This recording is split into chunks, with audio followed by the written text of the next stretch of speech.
I remember riding my bike from my house as a kid, pulling my lawnmower with a rope behind my back, tied to the bike, riding it a mile and a half to the owner of the Taco John's in Spearfish, South Dakota. And I mowed their lawn for pennies, I'm sure. It wasn't very much, but that was way back when. But they had a big house. And I made their lawn really nice. But I remember doing that. And that was kind of I'm like, wait a second. I know that they own this restaurant. I eat there. They have a big house and they're known for being a good family. I can't remember who they are right now. I'm sure it's passed on ownership, but I just remember that. And that was one of the reasons I was out there hustling with my lawnmower is because I wanted to be an entrepreneur.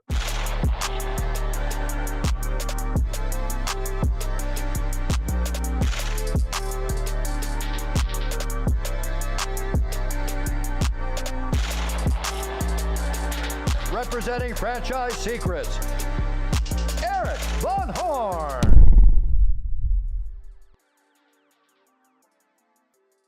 Heather, welcome to the show. Thank you. Great to be here, Erik.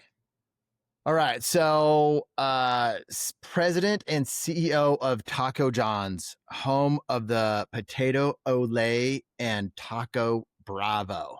Yes. I haven't eaten there in a while, I'll admit, but I did a lot of eating at Taco John's when I was younger. So love Taco John's. So I'm excited to come back and visit, Erik. I know. I need to find some good coupons out there. You know where I could get any coupons? Check out the app. Always good deals in the app. No hard coupons anymore. Come on now. It's 2025. Oh, no kidding. All right. So I've been excited to have you on. One, Taco John's, because I don't know a lot about food industry, QSR industry in general. And then, having a C-level executive like yourself, who, by the way, also has been on the franchisee side. So why don't you give us a bit about your background and then let's dive into it. Sure. So background, started in the restaurant business when I was in high school, 14, 15, worked at a little cheesesteak shop in Pennsylvania outside of Philly, grew up in the restaurant business all through college, supplementing my income, graduated from college in Pennsylvania, moved to California, thought I was leaving the restaurant world behind, worked in the tech space, worked in the CPG space for a while, but was drawn back to the restaurant world because it's just a really fun and dynamic business and the people are great. So came back to the restaurant business in 2005 when I joined Auntie Anne's and spent 15 years there and started off in marketing, gradually added ops to my resume there, and then became the president there in 2015. Had a blast at the Auntie Anne's brand, went through a couple acquisitions while I was there. We were acquired eventually by Rourke in their focus brands / go-to foods portfolio. And then left at the end of 2020, went to the franchisee side for a few years, and then joined Taco John's a little over a year ago here in Minneapolis and loving it every day. Tacos are a really fun business. Franchising is a phenomenal business. The people are great. How does someone have that career path that starts out like in that marketing position, like go into ops? Because a lot of times like marketing and ops are not like, if you're good at marketing, you're probably not great at ops. Or am I the only one that knows marketing and is bad at ops? No, it's a great question. Historically, in my experience, marketing and ops have kind of always been at a little bit of a coming from two different places. And what happened at Auntie Anne's, I was the chief marketing officer. Our head of ops had left the company. The CEO and I at the time were sitting down talking about the replacement role. Is it somebody internally? Are we bringing somebody in from the outside? And I threw something out to him and said, listen, I know marketing and ops have historically been at odds with each other. How can we bring those two together under the same umbrella to realize that we're speaking from the same playbook? I said, what if I took over operations also on top of marketing? And he quickly dismissed me and said, that's not how this works. That's silly. Marketing and ops don't work together that way. I left his office, and then about a week later, he came back to me and said, okay, here's the deal. I'll give this to you for 6 months. I'm not changing your title and I'm not changing your pay, but can you go fix this? And so we brought marketing and ops together under one umbrella. We did a lot of work around collaboration and getting them to know each other and understanding why marketing thinks this, why ops thinks this, why things that make sense in an office environment don't make sense in the actual restaurant, why that glass ceiling is, why that glass cycle is important. And so we had a lot of fun there.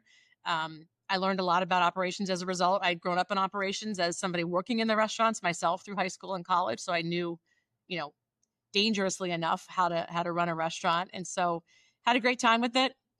Really loved my time at Auntie Anne's and left at the end of 2020 to go take a role on the franchisee side. So what were some of the things like that you look back and, dealing with franchisees at Auntie Anne's, like, with your new role at Taco John's, what are some of those things that you learned at Auntie Anne's? Maybe some of the hard things that you had to do there that are relevant kind of in franchising in general.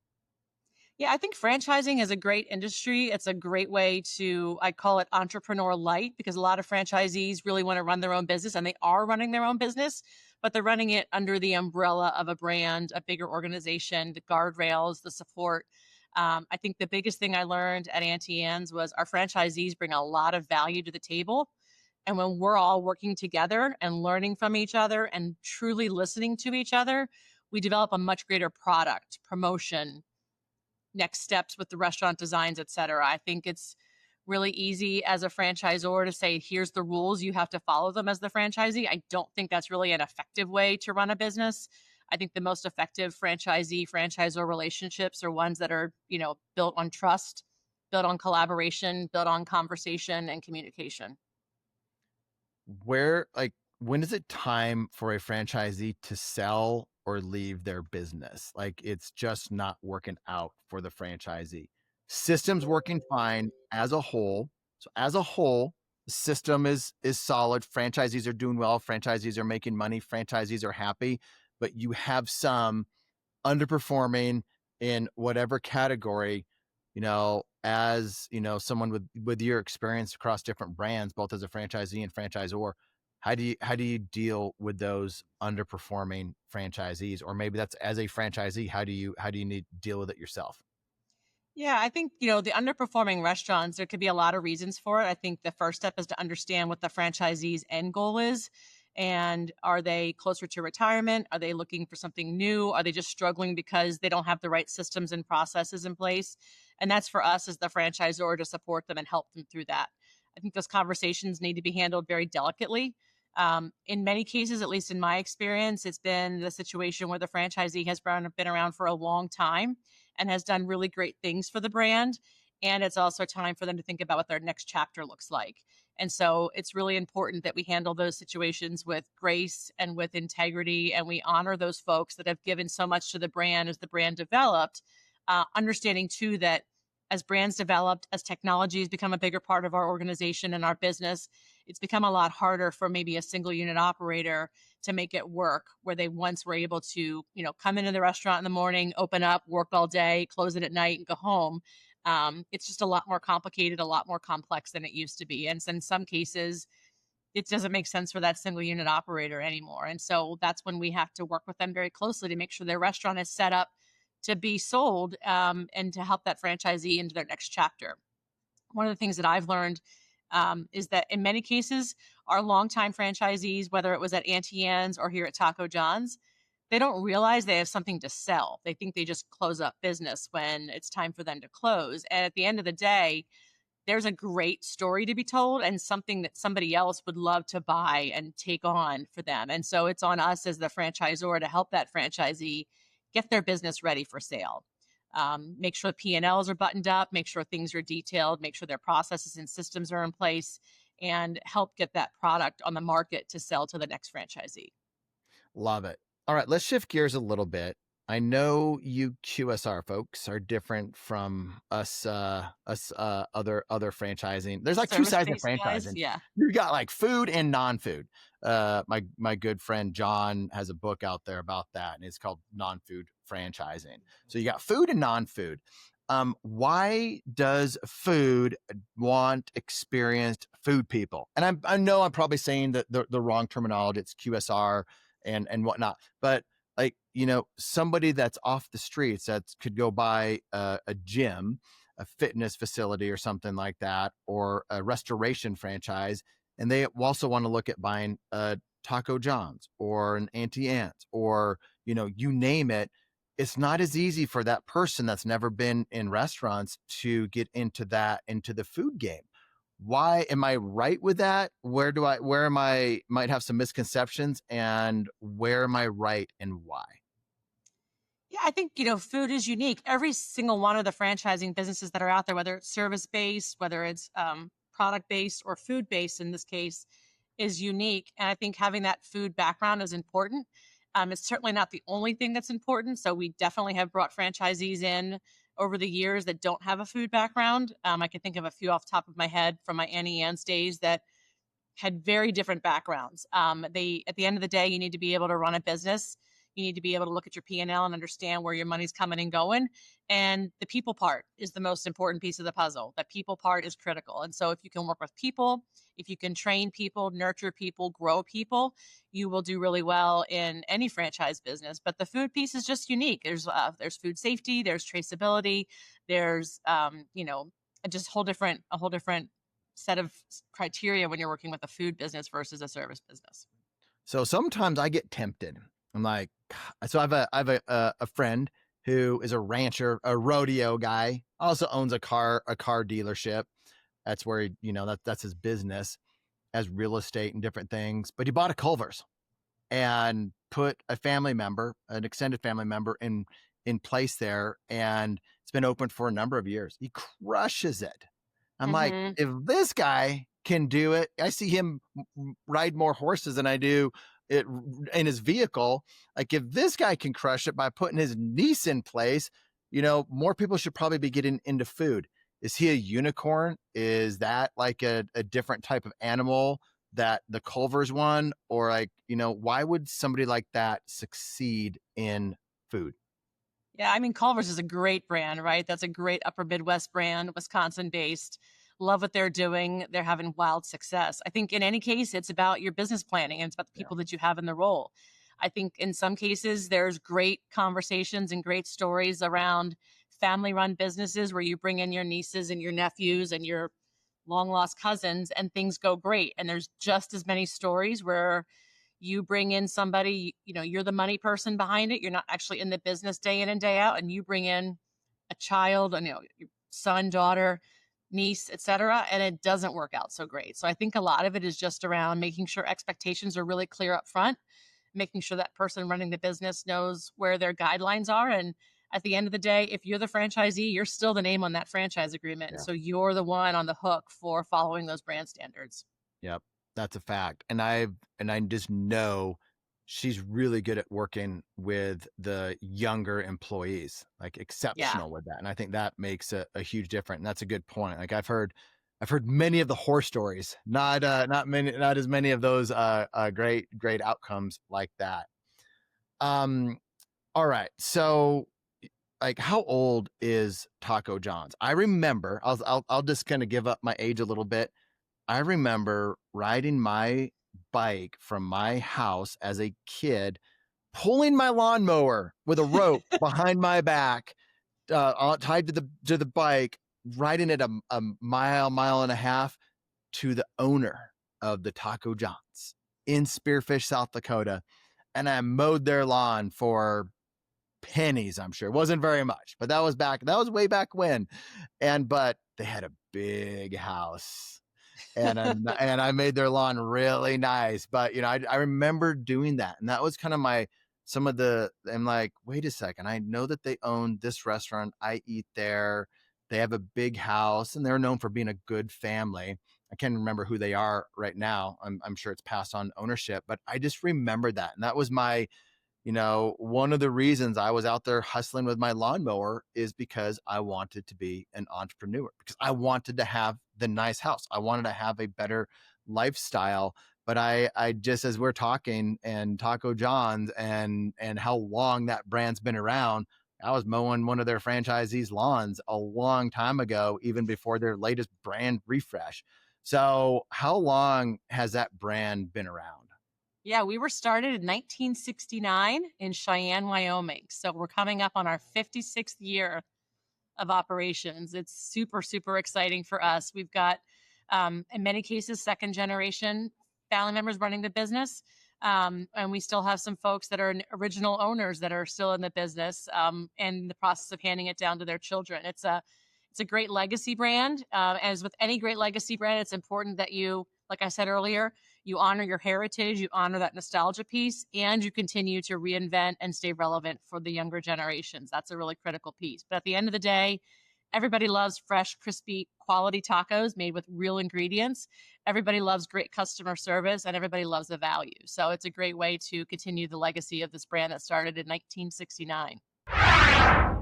Attention, franchisors and franchisees. There are two really important resources that I want to share with you that will help you avoid costly mistakes and increase your enterprise value. The first is our free Facebook group. It's a community that has over 4,000 franchisees and franchisors in it. When somebody asks a question, they get honest and authentic answers from multiple perspectives. You can join the group for free over at franchisesecrets.com/Facebook. The second resource I want to share with you is if you're a franchisor and you're frustrated that you're not awarding as many franchises as you thought you would, this is the reason I created the Franchisor Mastermind. If you want access to the information, the techniques that the best franchise sales organizations are using to award franchises, and you want what mature brands have with their playbook of having happy, successful franchisees that grow the right way, then you might want to check out the Franchisor Mastermind. The reason why people join is they want access to my Rolodex, my connections. They want the playbook to achieve both short-term and long-term success. They want to increase enterprise value in their brand. Links will be in the show notes or at scalablefranchise.com. Let's talk about how founders of brands, presidents of brands should be thinking about change within their brand, because whether it's a legacy brand like that that's been around, 50 plus years, or it is an emerging brand that needs to change. Like an emerging brand starts out one way, but they grow pretty quickly, and things might need to change, might need to evolve, especially as competition comes around and whatnot. So like as going into that role, like what was your mindset of like, what needs to be changed? How do we change things? How do we update things? I don't know if it's culture, if it's mindset, if it's just, on the outside, like where do you even start when you are kind of tasked with let's refresh, update? I mean, you use your terminology, but how do you start with something like that? Yeah, I mean, for me, it was doing my homework before I joined the brand, of course. It was asking a lot of questions. I had the chance to interview with some franchisees, with the board, with some of the folks here on the corporate staff. I got to talk to the owners of the company. They're still part of the business. They are on our board. And just really, for me, it was a lot of listening and a lot of talking to a lot of people in my first 6, 8, 9 months here, spending a lot of time in restaurants, asking a lot of questions. And what comes out of that is you begin to see some themes emerge, and you begin to understand the passion for the brand. And you also begin to understand where we maybe have gone off a little bit from our core that we need to focus on, and how we bring that back into the focus. And so for us, it was really like, we just make great tacos. We do a lot of things really well here. We just haven't talked about them. We make our taco shells fresh in the restaurants every day. We make our pico de gallo in the restaurants fresh every day. We make a lot of things fresh. Our ground beef, in many cases, is made fresh in the restaurants every day. And so there's things that we do that we just haven't talked about with our guests. And so our guests don't know that we do those things. So when they're thinking about that quality piece, that good for me piece, that really, food that's fast, that's also tastes really good and is good for me as a person, we need to do a better job of communicating that. That was a big aha for us. We've got this great story. We're from Cheyenne, Wyoming, cowboy town, Western, ranch style. You mentioned earlier the ranch conversation. There's just a lot of great heritage in what we do that we're just not talking about. And it's a place that we can differentiate ourselves, that we can really own that space in the Mexican QSR category.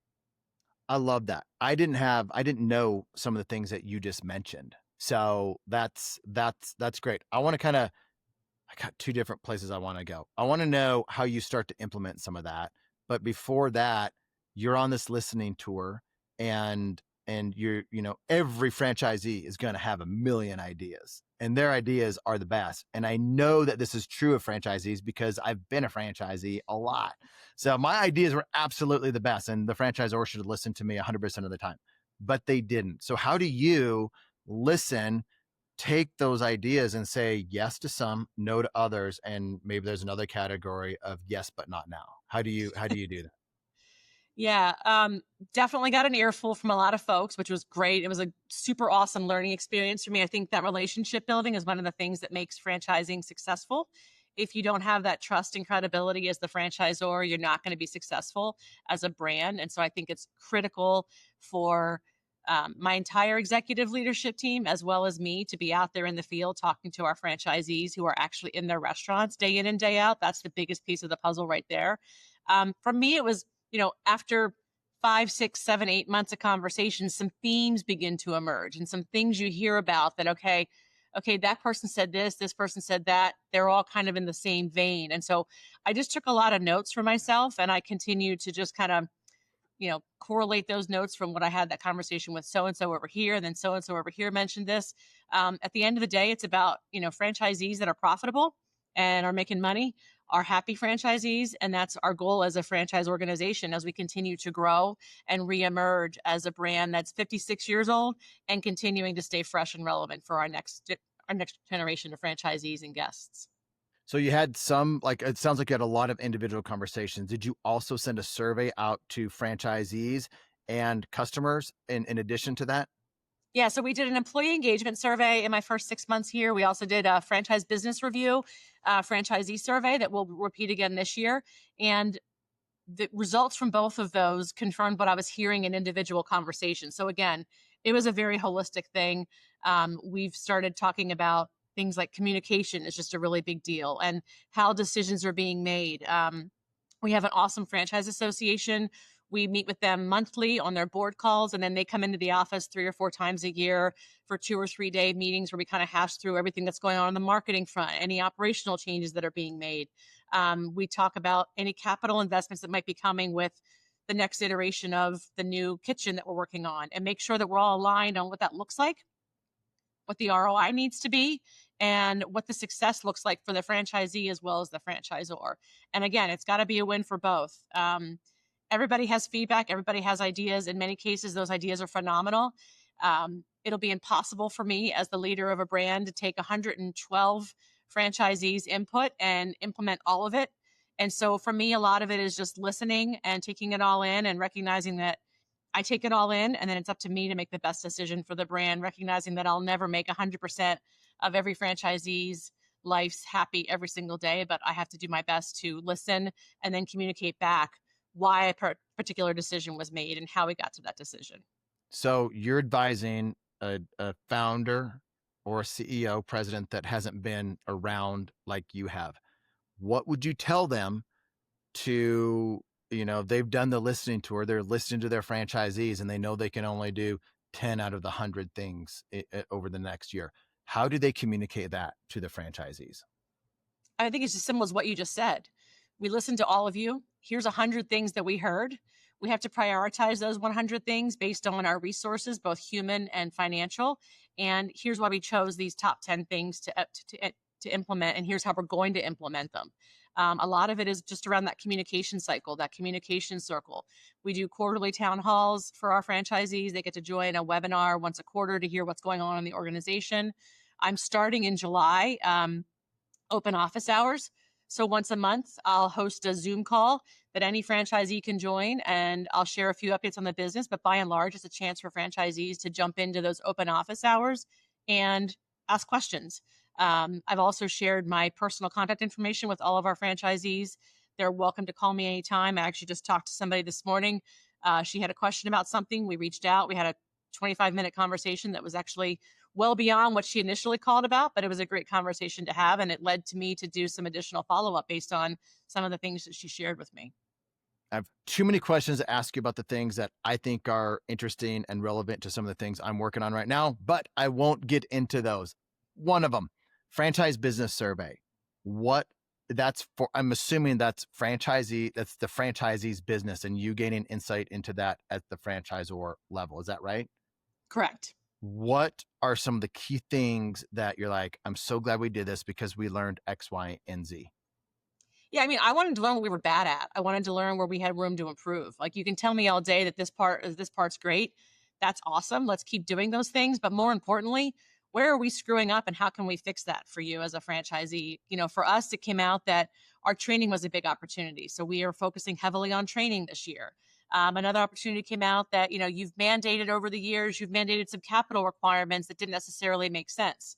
Now, maybe they did or didn't make sense. It was before my time, but I don't know that we always did the best job of communicating the what's in it for me and why we're doing this. And so we've paused a lot of our capital investments and capital requirements until we get to a place where we feel like everybody understands the why as well as the how and the what, because at the end of the day, franchisee profitability is critical.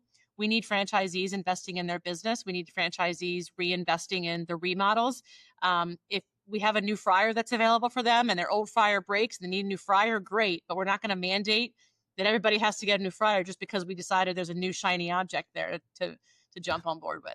And that's one example of many I could share.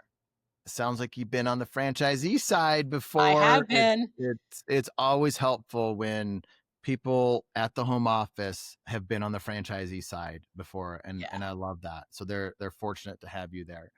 It's a big deal. So like you could be like a single unit operator and that new fryer is a financial burden for you, or you could be a 50 unit operator and you have to now buy that new fryer times 50. So in either case, it's a big deal. And if we're going to ask them to spend money on something, we need to make sure that there's a win for them and a return on investment for them. And so one of the things I committed to at our most recent convention last March was that every decision we make on capital investments moving forward will be made in collaboration with our franchise association. And we will be working together with them to prove out the ROI and to give people the window of time it takes them to make it happen. So that's something I'm committed to. Again, I've been on the franchisee side, so I get that. We had multiple units. We had a lot of units. So when our franchisor would issue us a mandate to replace all of X, Y, or Z equipment, we were doing that times 100, and that was expensive to do. So I recognize that there's challenges involved in that, and I'm super appreciative of what that looks like for the franchisee. Let's go back to, you went on the listening tour, you had things that you learned. One of those things was we need to communicate to our customers more about the freshness, making the pico, fresh meat, all of that stuff. How do you go about pushing that out there? I mean, it's like such a big initiative to try to get that type of information out in the marketplace. How do you do it? Well, for us, it's just about making sure that everything that's happening in the restaurants from an operational side is married up very closely to what we're doing on the marketing side. Again, I have that background of both marketing and ops, and those two need to be married and working, from the same hymn book, need to be attached at the hip in terms of what they're executing. So our marketing messaging is subtly shifted over the last year away from just simply product focus and LTO focus to really quality messaging, West Mex conversations, talking about our heritage, a little bit more cowboy focused, and really talking and highlighting the quality and freshness in our ingredients and how important that is to our guests. And so it's something that you're going to see, like, we turn the light switch on and went from here to here. It's just kind of a gradual, a little bit 1% better each day, a 1% shift from day to day to improve what we're doing.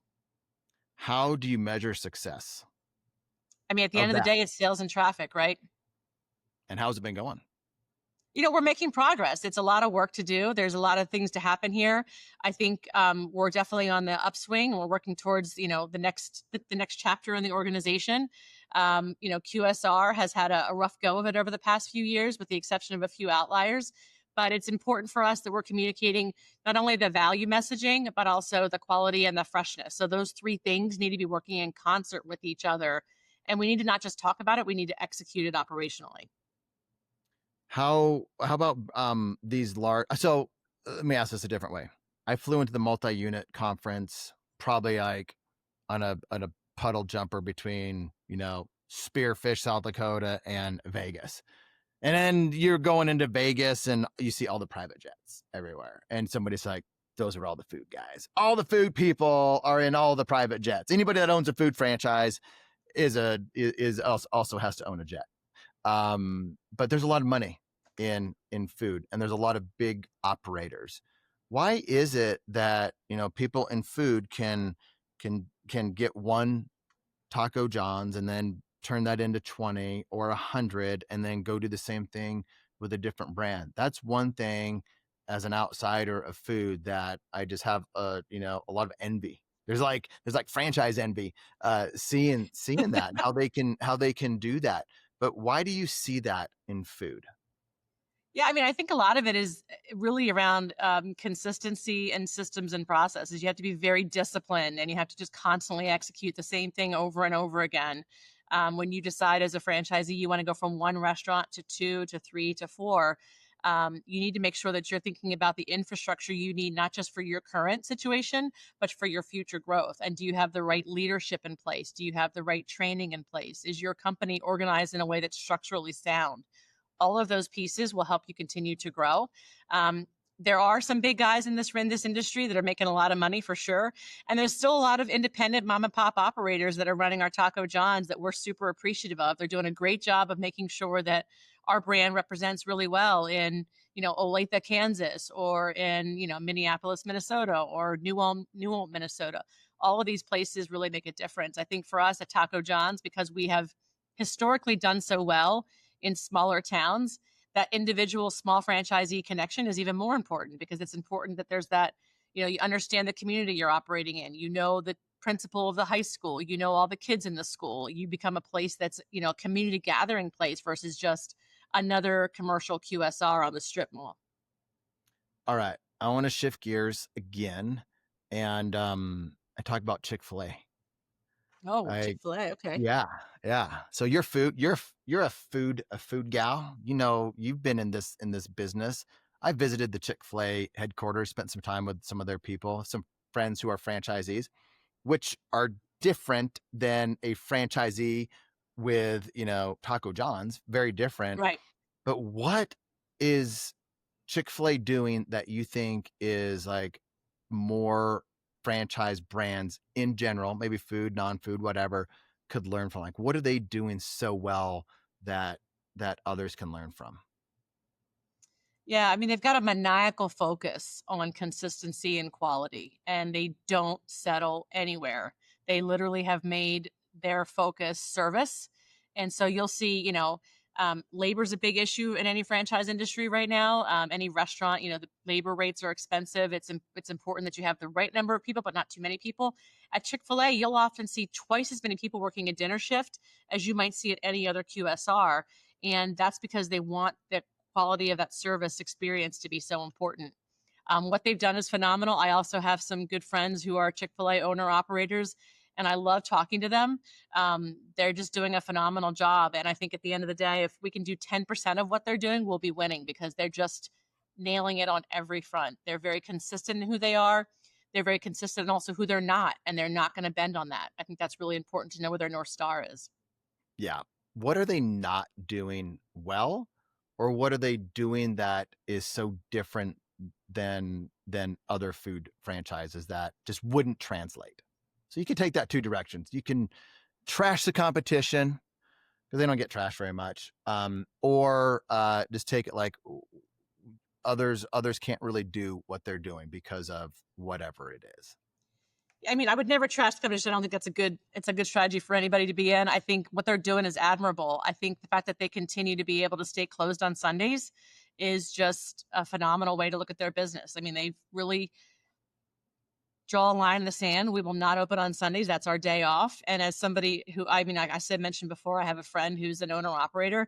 That's not necessarily her day off. That's her day to go in and deep clean that restaurant. That's her day to go in and do maintenance and repairs. And those are the things that we take for granted. Like when you're operating a restaurant for 16, 17 hours a day, when do you do those repairs? And so I admire them for being able to stick to that. I think it's something that will be kind of the hallmark of who they are. And I admire what they've done there. They also are very disciplined in their LTOs. They don't have an LTO strategy that's every whim and fancy. It's very disciplined. It's very targeted. They test it in small markets, then grow it from there.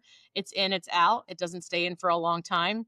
I just think they do a lot of things right, and we can all learn from that. Nobody ever takes my bait on trashing the competition. They just never. Never. And that's good. Like we love our competition. Competition makes everybody better. Like it truly. Absolutely.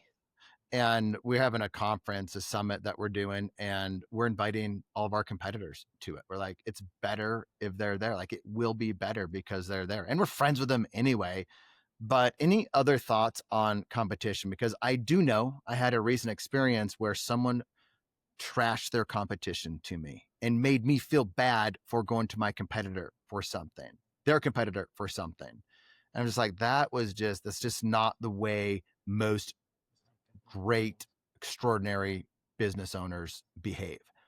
Like, what are some of if you had to get on a soapbox about competition, what is it and what would you say? I mean, it makes us all better, right? I mean, I think that's one of the great things too about the restaurant industry and franchising. I mean, either way, both restaurant industry and franchising, we are all really open about sharing what we're doing. What I'm doing may not translate to somebody else. We all can see what Chick-fil-A is doing, but yet we haven't all been able to replicate that. So I think we can all learn from our competition.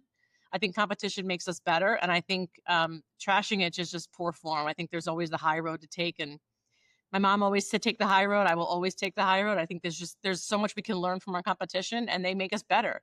I think when there's no competition in a space, it breeds complacency. When you're in a town and you're the only restaurant in town, I think you can get really comfortable with that. And we all know that the QSR landscape is constantly changing. There have been more units opened in the last 10 years than in any other concept. And we've got to stay on our toes. We've got to stay fresh. We've got to stay nimble. We've got to stay dynamic. All right, we're gonna wind it down. What do you want to leave the audience with? If you want to leave them with one or two things, what would you want to share with them? I think, Taco John's is a super exciting brand to be part of right now. I'm really glad to be here working with all these amazing people, talking about our freshness and our quality. I'm excited about growing the brand. I think at the end of the day, the secret to success isn't that much of a secret whatsoever. There's no silver bullet. It's about rolling up your sleeves, doing the hard work, and really being open and listening. I talk about the 5 C's here a lot, which everybody makes fun of me, but I think it's so important. The franchising industry and QSR specifically is about consistency, collaboration, communication, culture, and kindness. And each one of those is critical. And yes, I realize kindness doesn't begin with a C, but we can play my game here for a minute. At the end of the day, those are the secrets to the castle. That's why people remember the 5 C's, because there's not really 5 C's. Like we had one of the brands, we had the top 10 list, but there were 11 things on that top 10 list. So that's what makes that the 5 C's memorable. Heather, thanks for coming on and sharing so much about an industry that I don't know about and about a brand I used to know a lot about. So thanks. I want you to come back and visit us, Erik. I'm going to make that happen. All right. I'll do it. I promise. And I'll let you know when I do. Great. Thank you. Thanks for listening to the Franchise Secrets podcast. Links to everything can be found over at franchisesecrets.com. And if you want my help with anything from starting your own franchise to growing your current franchise business, please visit scalablefranchise.com.